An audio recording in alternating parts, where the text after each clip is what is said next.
자, 여러분 평안하게 쉬고 계실 주말에 이제 좋지 않은 소식을 가지고 인사를 드리고 있는 크립토 토마토입니다. 이렇게 안 좋은 소식들을 전할 때는 저도 약간 마음이 무거운데요.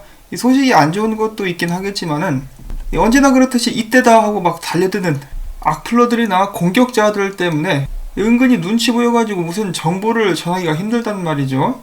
뭐 좋은 소식은 당연한 거겠지만 나쁜 소식도 가감 없이 이렇게 전달하는 것도 긍정적으로 볼만한데 무작정 와가지고 이제 공격만 하는 사람들, 그런 사람들은 좀 이 영상을 안 봤으면 좋겠다라는 생각이 듭니다. 자, 그러면은 뭐 길게 끌 필요 없이 한번 또 소식들로 바로 들어가 보도록 하겠습니다. 자, 첫 번째로는 행사 소식인데요. 리플사의 법률 자문 스튜어트 알데로티 씨가 MCCA 2020 글로벌 테크 버추어 서밋에 참석하게 될 예정이라고 합니다. 이 버추얼 서밋이라고 되어 있는 거 보니까 이제 온라인 행사가 되겠죠.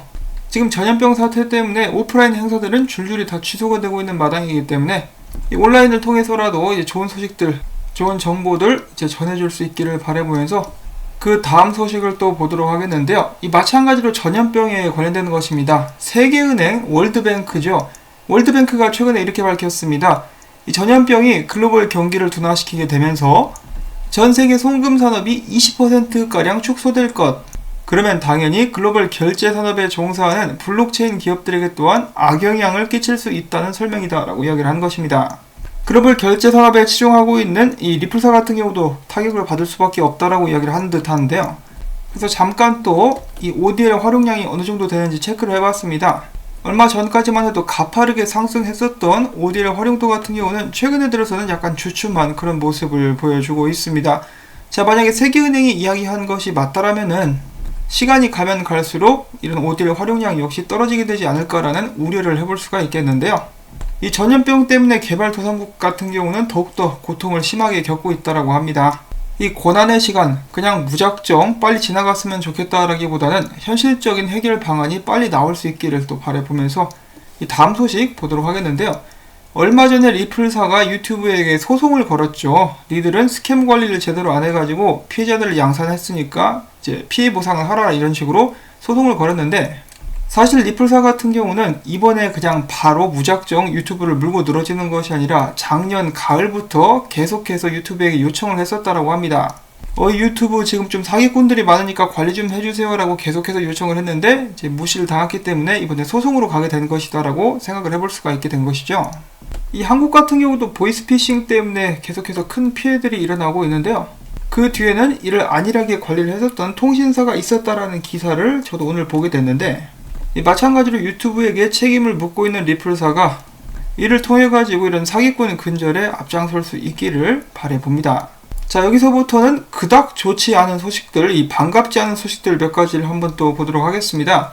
자, 첫 번째로는 뭐 그렇게까지 크게 걱정할 것은 아닌 것 같지만은 이제 리플사의 라이벌이라고 볼 수가 있는 또 다른 송금 업체가 나타나 가지고 그들만의 코인을 가지고 사업을 확장하고 있다라는 소식입니다. 이 텔코인이라는 것인데요.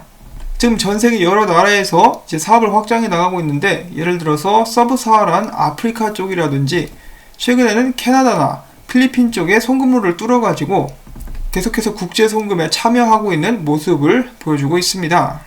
자, 특히 그들 같은 경우는 이제 낮은 수수료를 마찬가지로 강점으로 내세우고 있다라고 하는데요. 예를 들어 웨스턴 유니온 같은 경우는 수수료가 9.6%, 머니그램은 9.0%, 레미리는 6.4%인데 우리 텔코인은 이제 2.5%가 맥시멈이다. 최대가 2.5%다라고 이야기를 하면서 광고를 하고 있는 것이죠. 자, 그런데 머니그램은 왜 이렇게 송금료가 높게 책정되어 있지라는 생각이 드는데요. 특히 이제 XRP에 활용한 송금료가 뚫리는 곳은 이렇게까지 많이 송금료가 비싸지는 않을 것 같습니다. 웨스턴 유니온도 마찬가지인데 아무래도 텔코인 측에서 마케팅 목적으로 각 회사별 이 최대 송금 수수료를 여기다 붙여놓은 것이 아닌가라는 생각을 한번 해봅니다. 자, 아무튼 이 XRP나 리플사의 라이벌이라고 볼 수가 있는 텔코인이 계속해서 성장하고 있다는 소식이 나오면서 이 코인 가격도 엄청나게 올랐습니다. 저번 주만 84% 정도 올랐다라고 하는데요. 이렇게 가격이 많이 오를 수 있었던 배경에는 바로 이 텔코인이 캐나다와 필리핀 지역에서 송금 테스트를 시작했기 때문이다 라는 그 소식이 나오게 되면서 이렇게 오른 것이다 라고 이야기를 하고 있습니다. 참 억울하죠. XRP 같은 경우는 테스트가 아니라 실질적으로 사용이 되고 있는데도 가격이 꿈쩍을 안 하는데 이 텔코인이라는 것은 쑥쑥 올라가고 있습니다. 아무래도 시총이 작아가지고 들어올리기 쉬워가지고 이런 식으로 크게 상승하고 있는 것은 아닌가라는 한번 생각도 해보면서 이 다음 소식이 좀 좋지 않은 소식이다라고 볼 수가 있겠는데요. 이거 먼저 보도록 하죠. 자, 지금 비트코인을 비롯해서 여러 알트코인들 상승을 해주고 있는 모습인데요. 뭐 떡상 간다라는 이야기도 나오게 되면서 암호화폐 붐이 다시 한번 일어날 조짐을 보이고 있는 가운데, 그럼에도 불구하고 다음 세 가지 이유 때문에 XRP 가격은 오르기 힘들 것 같다라는 기사입니다. 일단 무슨 이유들이 나와 있는지 하나하나 보도록 하겠는데요. 자, 첫 번째로는 최근에 꽤 유명 트레이더들이 XRP 가격도 많이 오를 것 같다라고 이야기를 하기도 했었습니다. 그런데 그렇게 기대를 했었던 반면에 이제 가격이 흐지부지하자 많은 분석가들이 이번에는 반대적인 의견을 내고 있다는 것인데요. 이 유명 분석가 중에 루크 마틴이라고 있습니다. 그는 최근에 XRP에 대해서 이렇게 발언을 했다라고 합니다. 이 메이저 알트들은 서로 비슷한 움직임을 보여주며 많은 차트들이 정말 흡사한 모습을 보여주기도 한다. 물론 어떤 코인들은 좀 뒤처지기도 하는 그런 모습을 보여주기도 하는데, 대체로 그들은 고점과 저점을 함께 형성하는 듯한 모습을 보여준다. 자, 그런데 XRP나 EOS 같은 경우는 지난번에 찍었던 저점으로부터 5% 정도밖에 상승을 못해주는 그런 부진한 모습을 보여주고 있다라고 이야기를 하고 있는 것이죠. 그리고 이런 식으로 부진한 모습을 보여주게 될 때 앞으로 비트코인 사토시 대비해가지고 크게 뒤처지게 될 가능성이 많다라고 기사에서는 이야기를 하고 있는 것입니다. 그러니까 한마디로 사토시 차트가 떨어지게 될 것이라는 것이죠. 왜냐하면 비트코인은 열심히 올라가 주고 있기 때문에.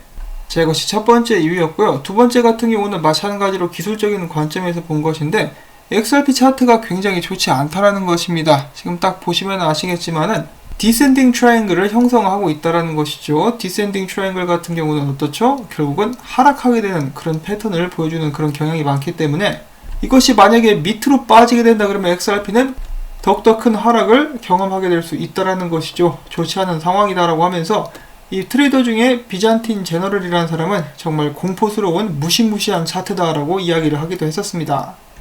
자, 세 번째 이유는 그동안에 많은 사람들이 불만을 표시했었던 그것인데요. 바로 리플사가 다시 코인을 시장에 풀고 있기 때문이다. XRP가 시장에 더욱더 많이 풀리게 되면 결국은 가격이 하방으로 가는데 힘을 실어줄 수밖에 없겠죠.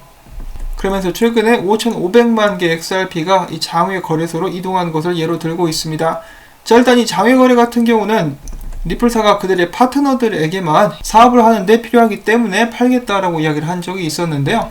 그런 의미에서 봤을 때 이 물량들 같은 경우는 뭐 시장이 안 풀리겠다라고 제가 확신을 드릴 수는 없겠지만 풀리게 되더라도 의미 없이 이렇게 막 풀리는 것이 아니라 사업상에 활용이 되면서 생태계를 발전시키면서 풀리게 되지 않을까라고 이런 부분은 이제 생각을 해볼 수가 있겠습니다.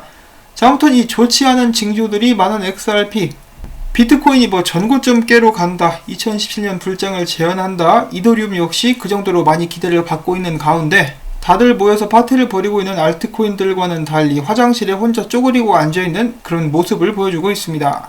자, 이렇게 처량한 XRP에게 설상가상으로 이제 많은 사람들이 더욱더 실망하고 있다는 소식이 들려오고 있는데요. 자, 유명 소셜 커뮤니티죠. 레딧에서 오랫동안 XRP 지지자로서 활동을 했던 사람이 이제는 XRP 장투에 자신감을 잃어간다는 글을 남겼습니다.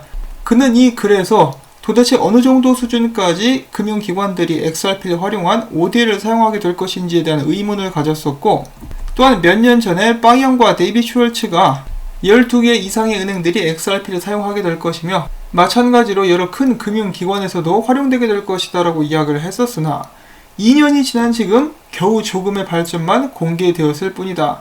물론 비공개로 사업이 발전하고 있을지는 모르겠으나 현재 ODL 같은 경우 XRP 가격에 거의 영향을 끼치고 있지 않다.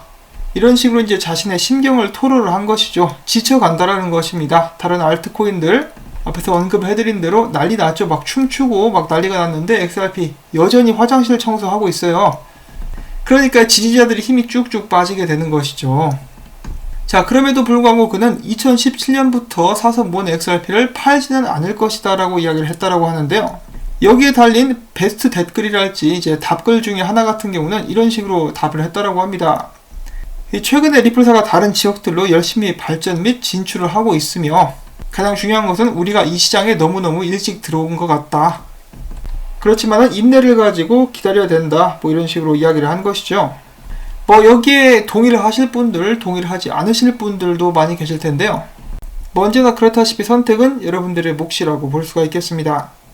저도 당연히 이 글 쓰신 분의 심정을 잘 이해할 수 있습니다. 그 전부터 이제 저희 시청자분들께서도 몇몇 분이 이렇게 지적을 해주셨는데, 메이저 은행들이 쓴다며 왜 소식이 안 나오는 거냐, 이 빵형이 구라치는 거냐, 기타오 회장의 뻥이었냐, 그래서 기대를 하고 있었는데 이게 뭐냐라고 이렇게 불만을 표시하는 분들이 많이 계셨었는데요. 왜 안 나오는지는, 왜 그들이 사용하지 않는지는 저도 정확한 이유는 모르겠습니다. 그렇지만 제가 생각하는 바에 의하면은 그들이 그런 발언을 했을 때는 내부적으로 뭔가 진행되고 있었던 것이 있었기 때문에 그것을 근거로 발언을 했던 것인데, 리플사의 경영진들도 전에 이 규제가 정말 늦게 발전하고 있다는 것을 지적을 했었던 것처럼 예상하지 못했었던 문제들에 직면하게 되면서 이런 부분들이 더욱더 미뤄지고 있는 것은 아닌가라고 추측은 한번 해볼 수가 있겠습니다. 약 1, 2년 전만 해도 SEC가 아직까지 이렇게 답을 안 줄지, 이렇게까지 질질 끌지를 누가 알았겠습니까? 그리고 전염병 사태도 그 한 예로 들어볼 수도 있겠죠. 언제나 그렇다시피 이렇게 불안하다, 좀 이렇게 마음이 편치 않다라고 생각을 하신다면은 저는 언제든지 다른 코인으로 갈아타시는 것이 좋을 수도 있다라고 말씀을 드리고 있죠. 그렇지만 내가 봤을 때 리플사는 잘하고 있는 것 같아, 미래에 가능성이 있는 것 같아 라고 생각하실 분들은 앞으로 지속적으로 매수 기회가 오게 되거나 들고 계신 물량을 계속해서 홀딩 하셔도 될 것 같습니다. 그 워렌 버핏도 전에 이렇게 이야기를 한 적이 있다라고 하죠. 내가 장투를 하려고 확신을 가지고 있는 그 종목이 오랫동안 낮은 가격을 유지하는 것이 좋을까, 아니면 지금부터 급등하는 것이 좋을까? 답은 바로 오랫동안 낮은 가격을 유지하는 것이 좋다. 왜냐하면은 더욱더 많이 모을 수 있으니까. 자, 물론 그렇지만은 워렌 버핏도 최근에 죽 쓰고 있고 XRP가 나중에 급등하리란, 상승하리란 보장 역시 없다라는 거 미리 말씀을 전해드립니다. 그래서 또 제가 그런 말을 했다고 개거품 물고 달려드실 분들이 계시다면은 그 개거품 다시 삼키세요. 자, 이렇게 해가지고 오늘도 이런저런 정보들을 함께 알아봤습니다. 이런 정보들이 여러분들께 이제 투자에 대한 판단을 내리는데 도움이 될 수 있기를 항상 바라고 있고요. 언제나 그렇듯이 이렇게 정보를 열심히 객관적으로 날라줘서 고맙다라는 의미로서 영상에 나오는 CF 한 편만이라도 마지막까지, 그리고 광고주 클릭 또한 부탁을 전해드리면서 전 다음에 새로운 소식 가지고 또 인사를 전해드리겠습니다. 안녕히 계십시오.